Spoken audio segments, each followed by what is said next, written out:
사람 한번 인사합시다. 오늘 굉장히 날씨가 좀 추운데 사실은 이게 정상이죠. 이게 비정상이 아니라 정상이에요. 그동안 너무 따뜻했어요. 그렇죠? 어떤 분이 그러더라고요. 시원하다고. 날씨가 좀 춥긴 하지만 에드먼턴 날씨가 좀 탁 쏘면서 뭔가 이렇게 시원한 느낌을 주는 그런 아침인 것 같아요. 한번 인사합시다. 시원합니다. 우리 찬양대 찬양이 아주 시원한 것 같아요. 아멘. 우리 하나님께 영광의 박수 한번 하면 또 격려 한번 합시다. 우리 아이고.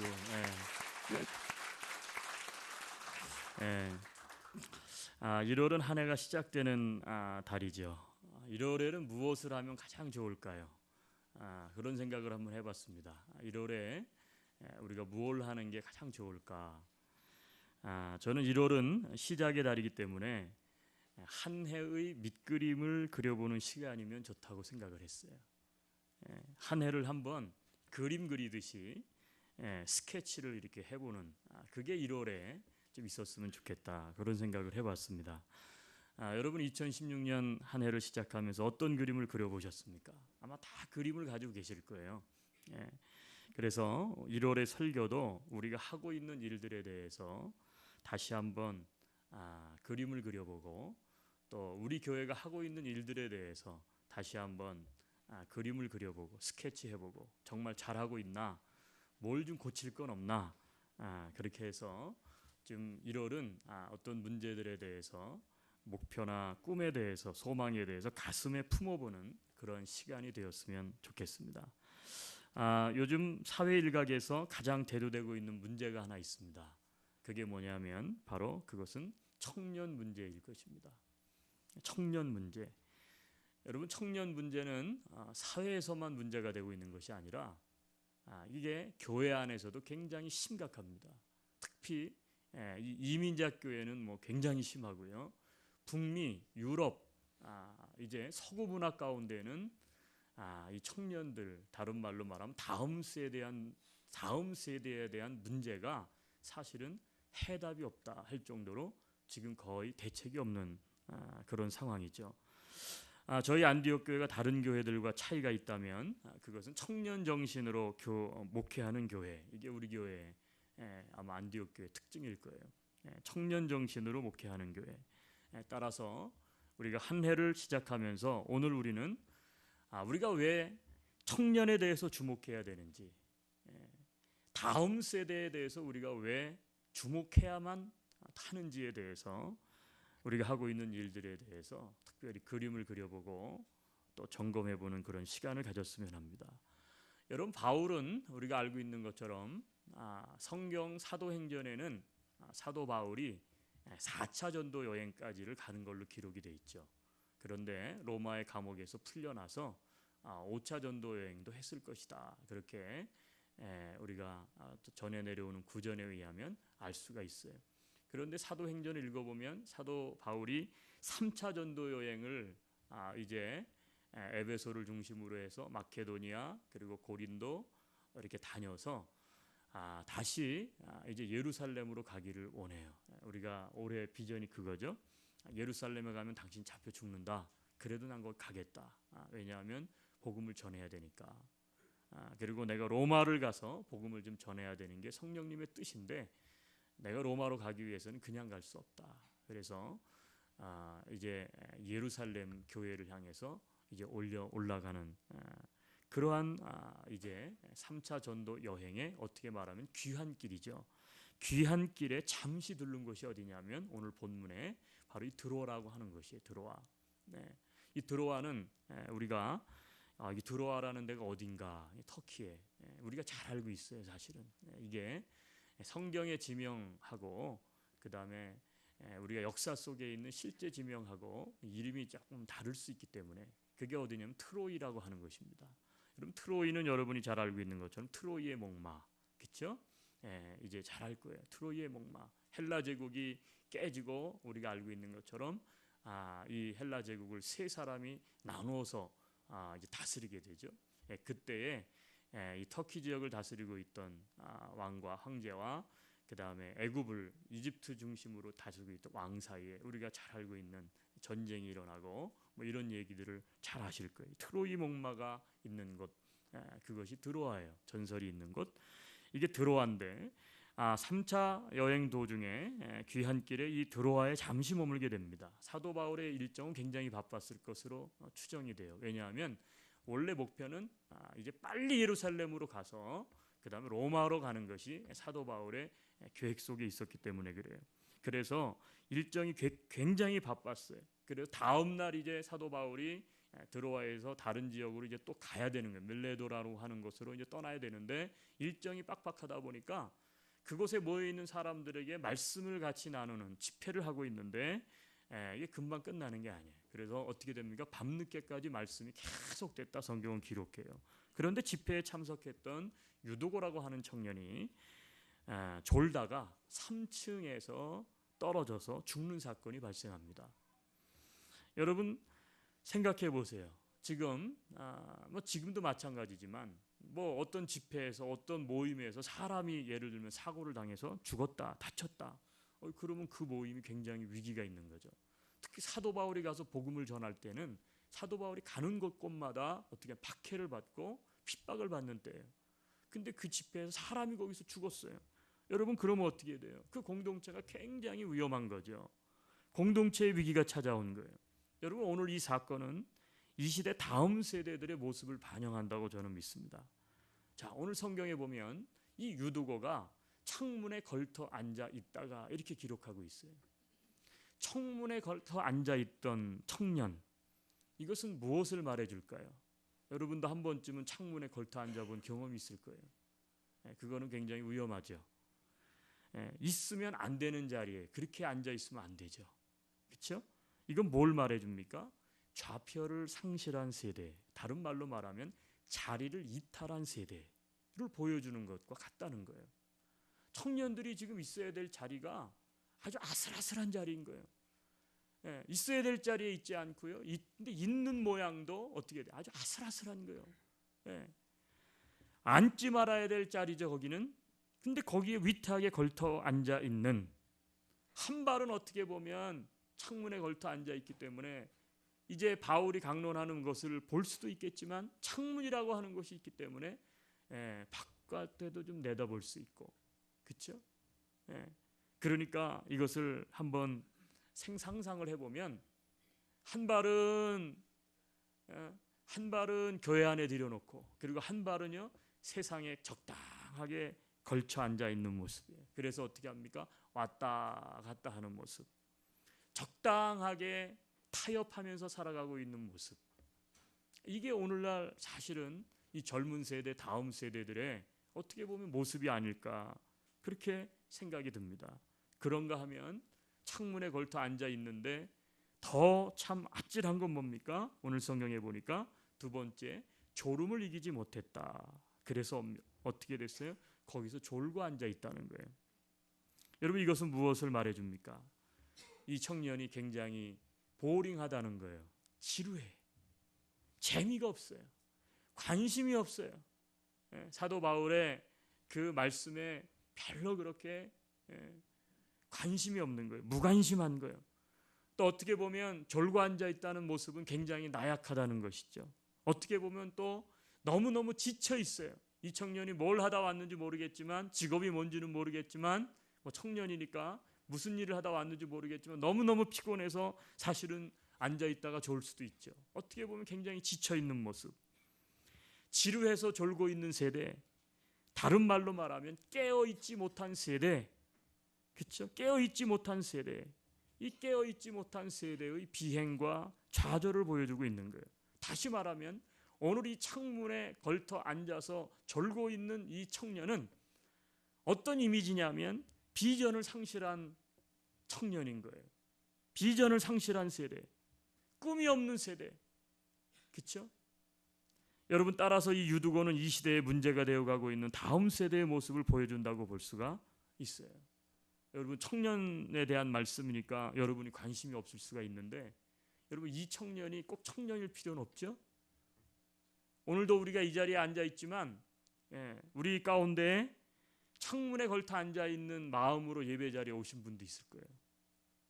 그렇죠? 앉아서 어떻게 합니까? 졸고 있는 거예요.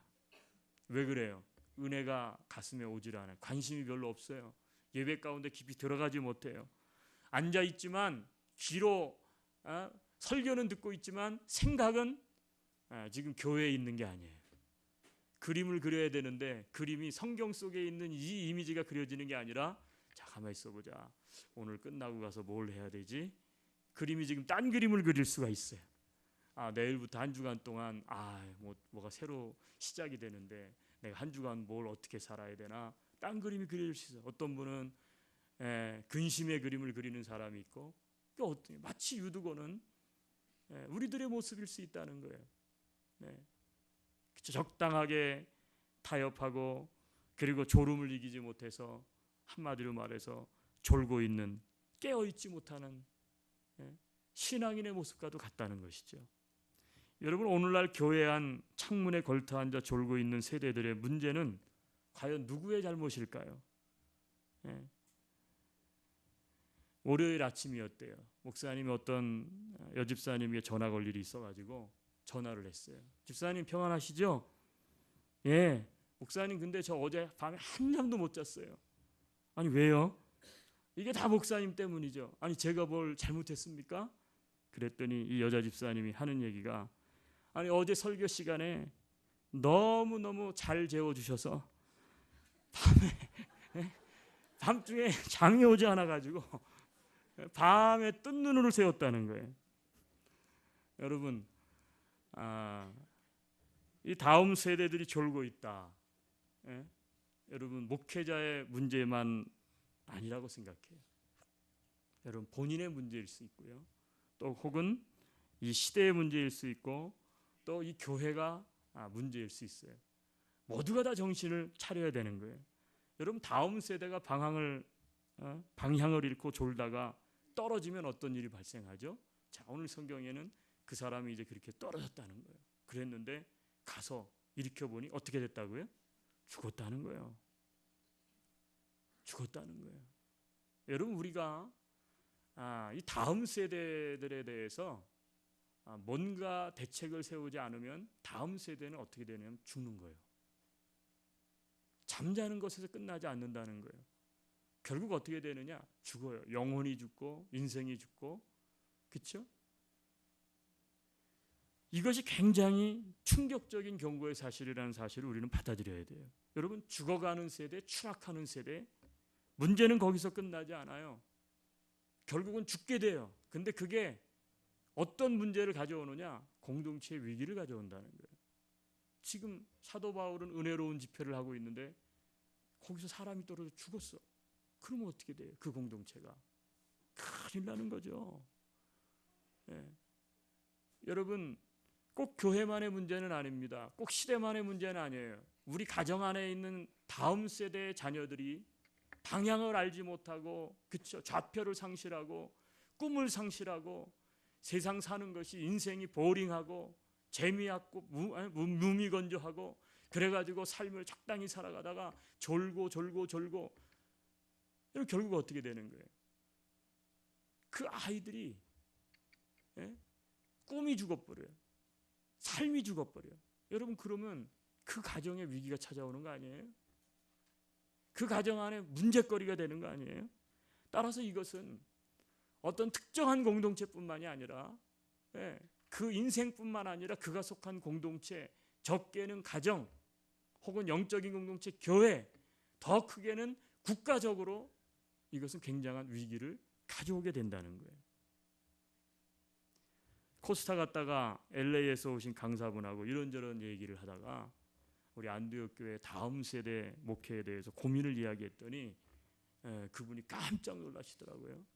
왜 그러냐 그랬더니 지금 LA에 있는, 캘리포니아 LA에 있는 대형 교회들이 청년들이 없다는 거예요. 청년들이 모이질 않는데요. 100명 넘게 모이는 교회가 손꼽을 정도래요. 교회는 지금 거기에 굉장히 하죠.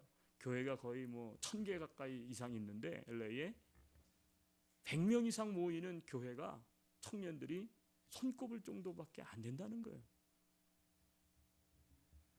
여러분, 부모들이 다니는 교회에 부모 때문에 나오는 청년들 뉴스들은요, 사실 이게 믿을 수 있는 게 못 돼요. 왜 그러냐면 부모 때문에 억지로 나오는 경우가 거의 많기 때문에 그래요. 예. 부모 없이 혼자 나오는 청년들이 사실은 귀한 거예요. 왜냐하면 부모가 강요하지 않고 부모가 교회를 다니지 않는데도 청년이 혼자 나온다, 뉴스가 혼자 교회를 나온다. 그 얘기는 그 아이는 신앙에 대한 자발성이 있다는 거예요. 그렇기 때문에 이 분류를 할 때 좀 정확하게 분류할 필요가 있어요. 여러분, 우리 안디옥 교회는 그래서 저는 아주 특별한 교회라고 생각해요. 우리 청년들도 그렇고 제가 이렇게 조사해 보면 우리 교회 부모님이 있어 나오는 교회 아이들은 굉장히 적습니다. 얼마 되질 않아요. 대체적으로 자발적으로 신앙생활에 대한 필요를 알아서 나오는 청년들이 많은 거예요. 여러분, 저는 그래서 참 우리 교회는 비전이 있다고 생각을 해요.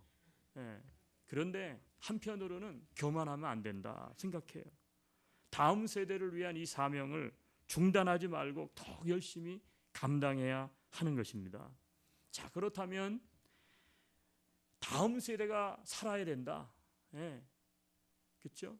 우리의 자녀들이 살아나야 된다. 그래야 가정이 소망이 있고 교회가 소망이 있고 나라가 소망이 있다. 이거를 모르는 사람은 없을 거예요. 그렇다면 어떻게 해야 하느냐? 사실 이게 가진 문제예요. 이게 가장 고민이죠. 어떻게 해야 될 것이냐? 이 청년들을 어떻게 해야 살릴 수가 있는가? 여러분, 여러 가지 요소들이 있겠지만 오늘 본문을 통해서만 이렇게 보면 한 두 가지 정도가 오늘 본문 속에 해답이 있다고 저는 생각을 해요.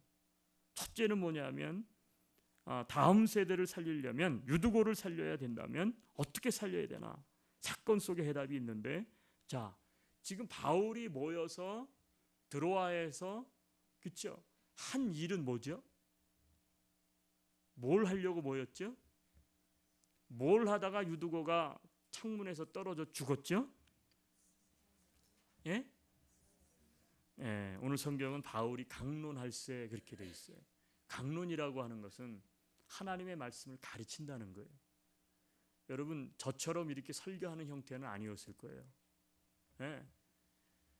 아마 어떤 식으로든 했을 거예요. 성경 공부 스타일, 혹은 때로는 성경 공부처럼 하다가 때로는 기도도 하다가 때로는요 설교도 하다가 이런 아마 식의 모임이었을 거예요. 여러분, 저는 이 사건 속에 답이 있다고 생각해요. 다음 세대들이 말씀으로, 교육으로 살아나야 된다는 거예요. 여러분, 다른 것 갖고 안 돼요. 다음 세대를 살리기 위해서 지금 많은 교회들이 고민을 하면서 교회 안에서 하는 게 뭐냐면 포커스를 어디다 두느냐면, 포커스가 말이죠, 애들은 말씀을 듣는 것에 있어서 치료해야 한다는 거예요. 그러니까 어떻게 하냐면 말씀은 강조가 안 되고 강조가 되는 게 뭐냐면 애들이 좋아하는 거를 해. 애들이 좋아하는 거. 애들이 좋아하는 게 뭐예요? 요즘 애들이 좋아하는 거요, 뭐 댄스 추고 춤추고 뭐 문화 행사하고 막 이런 거예요. 근데 애들이 오기는 와. 그렇죠? 관심은 뭐예요? 그런데 여러분, 그것 때문에 그 영혼들이 변화가 되고 그 영혼들이 하나님 나라의 군사가 될 수 있다고 저는 생각하지 않아요. 그게 완전히 필요 없다고 말하는 건 아니에요. 물론 때로는 그런 것들이 좀 필요하죠. 청년의 때니까. 그런데 여러분, 문화가 중심이 되면 안 돼요. 문화는 언제든지 변하는 거예요. 여러분, 문화가 중심인 것은 유행을 따라가는 것인데 유행은 언젠가는 다 지나갑니다. 그런데 변하지 않고 우리가 정말로 이 다음 세대를 살리기 위해서 집중적으로 쏟아부어야 되는 중심은 뭐냐면 그것은 말씀이에요. 여러분, 우리가 여기 왜 나와 있습니까? 시간 남아서 나와 있나요? 아니요. 여러분, 말씀의 은혜가 없으면 어떻게 됩니까? 신앙생활 정말 의미가 없어요. 하나님의 말씀이 그렇게 중요한 거예요. 하나님의 말씀은 살아있기 때문에 하나님의 말씀이 오늘도 우리의 심령 속에 담겨질 때에 그쵸, 은혜가 되고 우리의 삶이 변하는 거예요. 그 다음 세대들을 위해서 집중적으로 중점을 둬야 될 게 뭐냐면 말씀으로 교육하는 거예요. 말씀 교육. 왜요? 말씀이 사람을 살리기 때문에 그래요. 말씀이 영혼을 살리기 때문에 그래요. 여러분, 말씀은 사랑의 이 죄성을 끊어버립니다. 그리고 어떻게 돼요? 빛 가운데로 나오게 하는 거예요. 이 말씀이. 예? 유일한 수단은 뭐냐? 그건 말씀이야. 예? 말씀이 들어가면 생각이 변화가 돼요. 말씀이 들어가면 행동이 변화가 돼요. 말씀이 들어가면 여러분 습관이 변화가 돼요. 그러니까 이 말씀이 정말 체계적으로, 그리고 말씀이 어떻게 돼요? 아주 다이나믹하게 전해져야 된다는 거예요. 말씀 교육. 저희 교회가 그래서 주중에 클럽으로 하는 어화나 뉴스까지 지금 하고 있는 것은, 그리고 청년들은 제자훈련을 반드시 해야 된다. 말씀의 제자훈련. 왜 그런 것에 초점을 두고 이런 일을 합니까? 말씀이 어릴 때부터 심령 속에 들어가서 말씀이 그 영혼을 사로잡아야 흔들리지 않는 것이에요. 여러분, 사람 때문에 교회 나오고, 그렇죠? 뭐 교회가 뭐 예를 들면 어떤 뭐 프로그램이 좋아서 교회를 나오고, 그렇죠? 분위기 좋아서 교회 나오고, 여러분 오래 가지 못해요. 진짜 중요한 요소는 뭐냐면 하나님의 말씀에 내가 사로잡혀야 되는 거예요. 하나님의 말씀에 사로잡힌다는 얘기는 하나님 앞에 사로잡힌다는 거예요. 하나님 앞에 사로잡혀야지 신앙생활이 롱런하고 신앙생활이 계속 깊어지고 신앙생활이 기쁨이 있는 것이지, 다른 것들은 여러분 교회가 아니더라도 다 있고요. 다른 것들은요 그때뿐이요. 시간이 지나가면 여러분 그런 것들은 변해. 그렇죠? 변해. 제가 목회를 하다 보니까, 이민 목회를 하다 보니까 이런 분들이 진짜 많아요. 자기하고 너무너무 친했어. 그냥 너무너무 신앙생활을 같이 한 거예요. 열심히 했는데 이 이민생활 하다 보니까 한 곳에 오랫동안 정착을 못하는 케이스들이 많잖아요. 그래서 어떻게 됐어요? 그 친했던 분이 한국으로 돌아갔든지 다른 도시로 갔어. 근데 교회를 안 나와. 그 다음부터. 왜요? 교회를 안 나옵니까? 그 사람하고 너무너무 그 사람이 날 이끌어주고 그 사람이 나를 뭐 해서 너무너무 좋았는데 교회 나가도 재미가 없대. 여러분 죄송해요. 그런 것이 필요 없다고 얘기하는 게 아니에요. 여러분 착각하지 마세요. 그건 신앙생활이 아닙니다. 신앙생활은 예수님 때문에 재미있어야 되는 거예요. 하나님 때문에 재미가 있고 하나님의 말씀이 나에게 힘이 돼야 되는 것이지, 엉뚱한 것 가지고 그렇게 있다 보면 여러분 그 신앙생활 오래가지 못해요. 여러분 말씀입니다. 말씀이에요. 올해 우리가 RBBB 1년 성경 일독하면서 우리가 성경 읽은 만큼 헌금해가지고 성경이 없는 부족에게 성경 번역하는 일에 우리가 좀 시드머니, 씨앗이 좀 되자. 여러분 어떤 분들은 무슨 목사님 선교하려고 이렇게 하나? 선교도 좋지만 1차적인 건 뭐예요? 우리가 말씀으로 깨어 있어야 된다는 거예요. 말씀이 얼마나 재미있는지 그 말씀에 좀 붙들려 보자는 거예요. 평생 신앙생활 하는데 죄송해요. 성경을 처음부터 끝까지 한 번도 못 읽고 죽는 사람이 부지기수예요. 처음부터 끝까지 한 번도 못 읽고.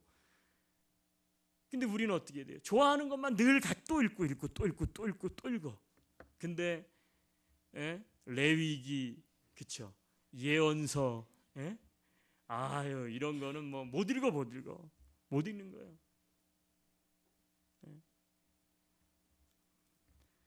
여러분 올해 말씀을 목표로 하세요. 아멘. 어떤 분은 그래요. 목사님 난 너무 부담스러워서 RBBB가. 부담스러우면 RBBB를 안 하셔도 돼요. 그리고 RBBB를 똑같이 하세요. 그냥 하시면 돼. 내가 그렇죠? 이왕이면 같이 하면 더 좋고. 여러분 무슨 얘기입니까? 말씀이 그토록 중요하다는 거예요. 또한 죽어가는 다음 세대를 살릴 수 있는 방법은 두 번째라고 생각하는데, 떨어졌어요. 일으켜보니 죽었는지라. 사람들이 어떻게 됐어요? 아이고 큰일 났네. 이게 저 집 누구 집 아들인데, 아이고 2000년이 어쩌다가 이 꼭대기에 떨어져 죽었나. 아이고 이제 우리 이거 여기 모였, 이제 이거 큰일 났네. 로마 군사들이 와가지고 이제 이거 어떡하지? 막. 그러니까 어떻게 해, 사도 바울이 떠들지 말라, 조용히 하라는 거예요.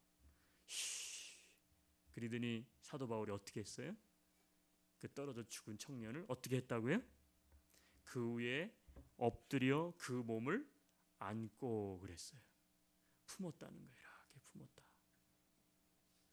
여러분, 여기에 다음 세대를 살릴 수 있는 두 번째 비결이 있는데, 그게 뭐냐면 다음 세대를 품고 안고 가야 합니다. 여러분, 이런 말에 우리는 다 동의할 거예요. 무슨 얘기냐? 아이고, 요즘 애들 진짜 별나. 우리 때하고는 완전히 달라. 은혜도 몰라. 버릇도 없어. 예의도 없어. 그쵸? 예? 가능성과 희망이 보이지 않는다. 요즘 애들 진짜 그런 것 같아요.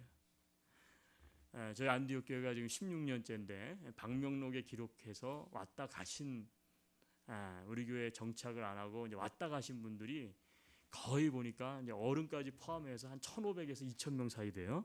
근데 그 중에서 우리 교회 청년으로 등록했다가 유학생활 끝나고 한국으로 돌아간 애들 숫자가 한 600에서 700명 정도 됩니다. 600에서 한 700명 정도 돼요. 굉장히 많죠. 그러면 제가 한국 가면 600에서 700명 중에 50%, 300명은 목사님 한국 나오셨어요? 커피 한 잔 사드릴게요. 목사님 연세대학교 앞으로 오세요. 거기에 오시면 제가 진짜 맛있는 설빙 사드릴게요. 이런 애들은 2-3명밖에 없어요. 지금 잘 살고 있는지 죽었는지 살았는지 무슨 얘기인지 이해가 되세요? 어떤 때 보면 참 서운해요. 야, 그놈들 내가 그렇게 진짜 기도해주고 챙기고 그렇게 했는데, 야, 어떻게 1월달 되고 새해 됐는데 크리스마스 카드 하나 안 보내냐. 우리 교회 어떤 분들은 그렇게 한번 이야기를 하시더라고요. 예전에 목사님, 우리가 이렇게 왜 그냥 얘들을 위해서 그냥 먹이고 입히고 이러는데 다 필요 없어요. 아니, 한국에 돌아가면 다 끝나요. 돌아간 놈들이 뭐 언제 교회 감사합니다, 고맙습니다. 우리 그때 진짜 매번마다 한국 음식 아주 애들 해서 따뜻한 음식 해주고 그랬는데, 목사님 그 녀석들 중에 누구 하나 진짜 고맙다고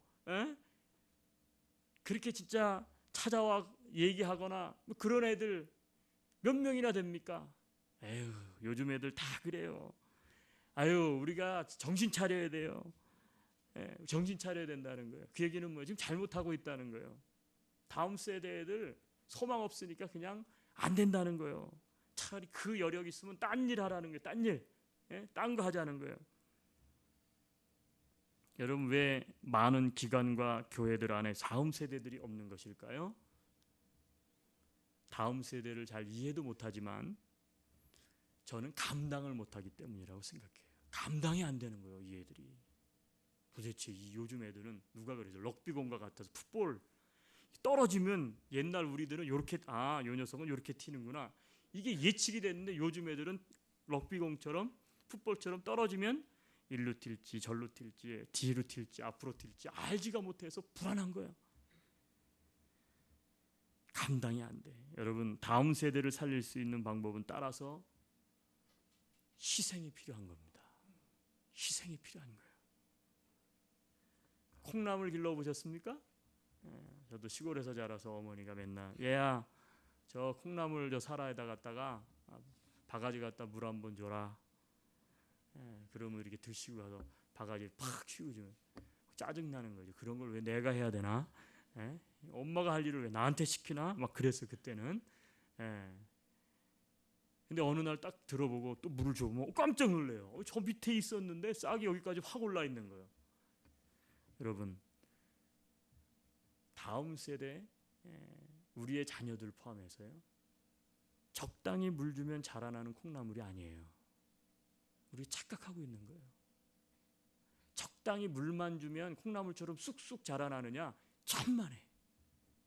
절대 그렇게 될 수가 없어요. 무슨 얘기냐면 헌신과 수고와 봉사, 더 나아가서 희생까지 지불하지 않으면 구원해낼 수 없는 게 다음 세대예요. 사도 바울이 그 위에 엎드려 그 몸을 안았다라는 얘기는 품었다는 거예요. 절망적이지만 죽어 있지만 어떻게 돼요? 희생했다는 거예요. 여러분, 우리가 어떻게 죄에서 구원을 받고 하나님의 자녀가 되었습니까? 우리는 죽어가는 사람들이 아니었어요. 영적으로는 죄에서 이미 우리는 어떻게 돼요? 다 죽었어. 다 죽은 시체와 같은 사람들인데 예수 그리스도께서 어떻게 했어요? 당신의 육체로 죽어있는 우리를 어떻게 됐어요? 위에 엎드려서 안고 품으셨어요. 소망이 없는데 그 뭔 짓을 하는 거예요? 소망이 없는데, 죽었는데. 그 얘기는 뭐예요? 희생한 거 아니에요? 십자가에서 그렇게 한 것을 우리는 희생했다고 이야기하잖아요. 여러분, 희생이 필요한 거예요. 희생이 없으면 안 자랍니다. 희생이 없으면 변화되지 않습니다. 조금 변화되는 것 같지만 이 세대가 너무 강하기 때문에 다시 세상으로 다 나아가는 거예요. 여러분, 교회 안에서도 따라서 필요한 건 뭐냐면 우선순위가 바뀔 필요가 있어요. 우선순위가 바뀌어야 돼요. 여러분, 다음 세대들을 우선 먼저 생각하고 배려하는 것. 저 텍사스 달라스에 가면 한국 교회인데 뉴송 교회라는 게 있어요. 뉴송, 새 노래 교회, 뉴송. 수천 명이 모이는 한인 교회인데 이 교회가 굉장히 독특해요. 그 교회 부목사님이 저하고 아주 절친한 분이신데 유송교회 가가지고 깜짝 놀랐어요. 이분이. 유송교회는 아주 특별한 교회인데 뭐냐면 본당을 젊은이들이 써요. 11시 예배를 젊은이들이, EM들이 11시 예배를 본당에서 자기들이 드려. 그럼 어른들은 어디 갔어요? 본당을 내준 거예요.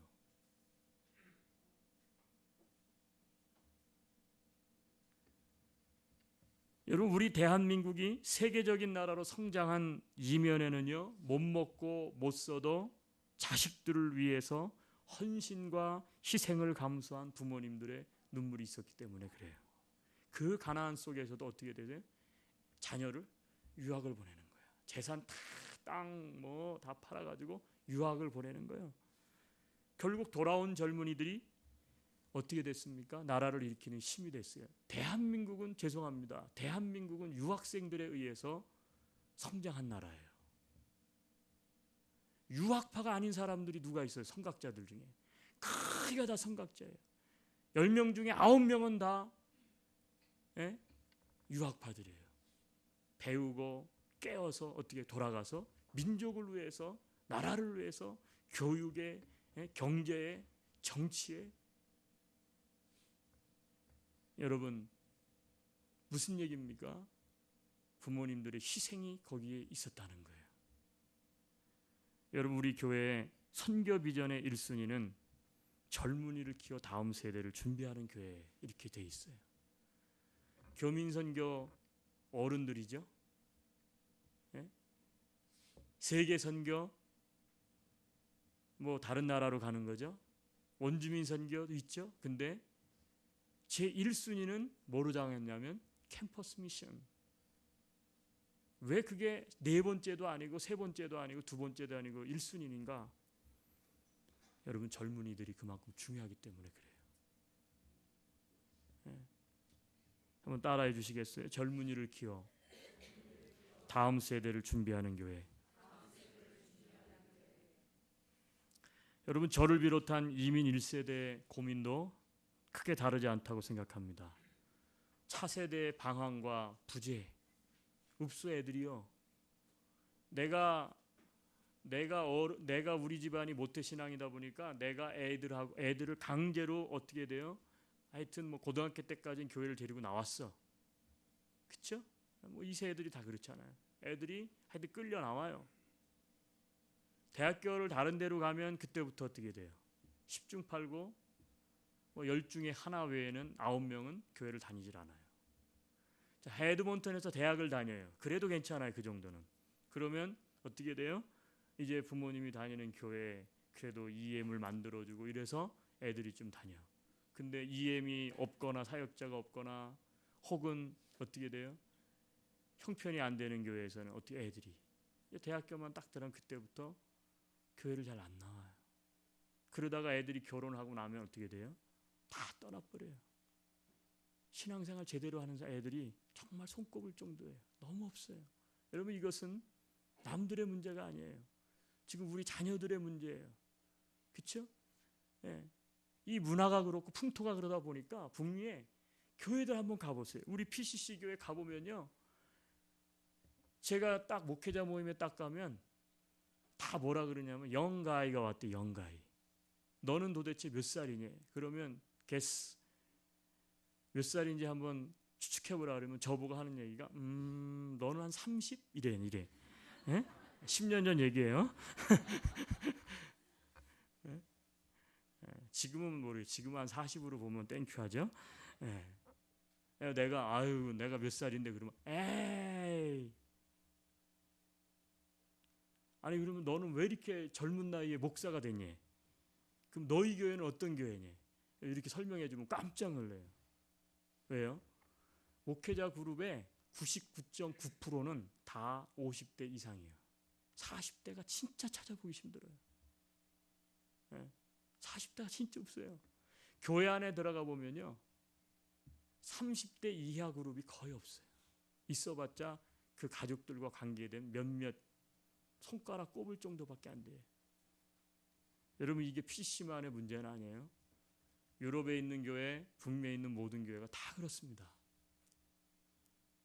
오늘날 젊은이를 전부 어디에 뺏겨버렸느냐? 저는 이렇게 생각해요. 오늘날 젊은이를 세상에 다 뺏겨버렸어. 교회가. 교회 안에는 젊은이가 없는데 세상에 나가보면 젊은이들이 진짜 많은 거예요. 너무너무 많아요. 어쩌다가 이렇게 됐습니까? 여러분, 이거 참 굉장히 심각한 문제예요. 여러분, 우리가 다음 세대를 위해서 좀 더 희생했으면 참 좋겠습니다. 네, 아멘. 네, 뭐 아멘들도 안 하시네. 네. 자, 우리 12절 한번 읽을게요. 12절 마지막 절.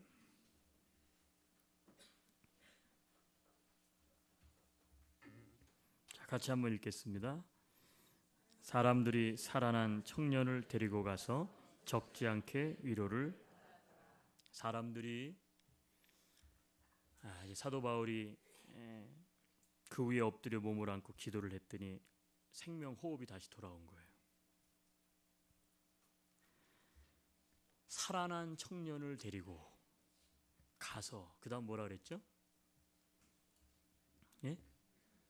위로를 받았더라, 즐거워했더라, 그렇게 기록하지 않고 적지 않게 위로를 받았다. 적지 않게라는 얘기는 뭐죠? 그죠, 크게 기뻐했다는 거예요. 여러분, 우리가 원주민 선교도 해야 되고 세계 열방 선교도 해야 되는데, 그쵸? 더 정말 중점적으로 심각하게 고민하면서 희생하고 심혈을 기울여야 될 게 있어요. 그건 뭐냐면 바로 교회 안에 다음 세대들을 위한 사역입니다. 선교지는 멀리 있는 게 아니에요. 우리 자녀들이 선교의 대상이 돼버렸어, 어쩌다가. 그렇죠? 선교의 대상이 외국에만 가야 있는 게 아니라 선교 대상이 이제 우리 가정 안에 내 자식이 돼버렸어요. 목사인 저를 비롯해서 여러분의 가정에 있는 애들이 선교의 대상이 됐다는 거예요. 살아난 다음 세대들,